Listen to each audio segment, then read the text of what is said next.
Itinampok sa isang parada ang makulay at makasaysayang kultura ng bansa. Napanood mismo ni Pangulong Ferdinand R. Marcos Jr. Naging makasaysayan at makulay din ang pagdiriwang ng Araw ng Kalayaan sa Quirino Grandstand sa Maynila. Yan ang ulat ni Clazel Cordelia. Sa pagdiriwang ng ika-128 anibersaryo ng Araw ng Kalayaan, bumida ang mga naglalakihan at makukulay na karosa sa taunang Parada sa Kalayaan. Salamin ito sa mayamang kultura, tradisyon at kasaysayan tungo sa kasarinlan. Sa harap ni Pangulong Ferdinand R. Marcos Jr., ipresenta ang Lupang Pangako bago ang Pananakop Float. Ginawang rice terraces ang karosa na kinatatampukan ng mga datu, raha at sultan na sumisimbolo sa barangay system bago pa ang panahon ng pananako.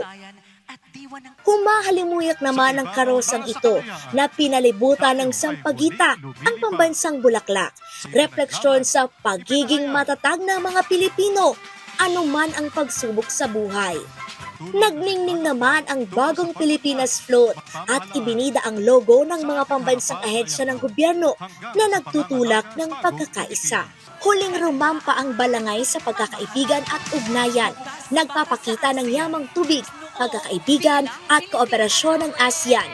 Highlight din sa parada ang todo bigay na dance performance.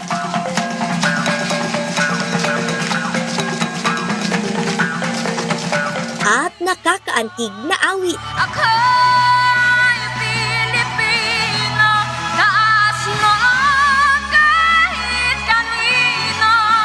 Pilipino ay ako.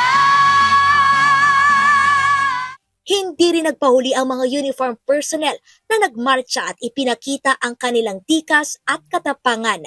Ipinagmalaki rin sa Parada ng Kalayaan ang mga kagamitan ng pamahalaan mula sa mga missile hanggang sa mga military artillery na gamit sa monitoring, surveillance at pagtatanggol sa ating teritoryo, maging pagtugon sa mga sakuna.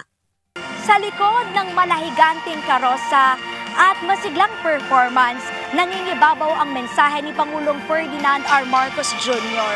Nakamit ang kalayaan dahil sa pagkakaisa at ito rin dapat ang gamitin upang maabot ang kapayapaan at kaunlaran ng ating bansa.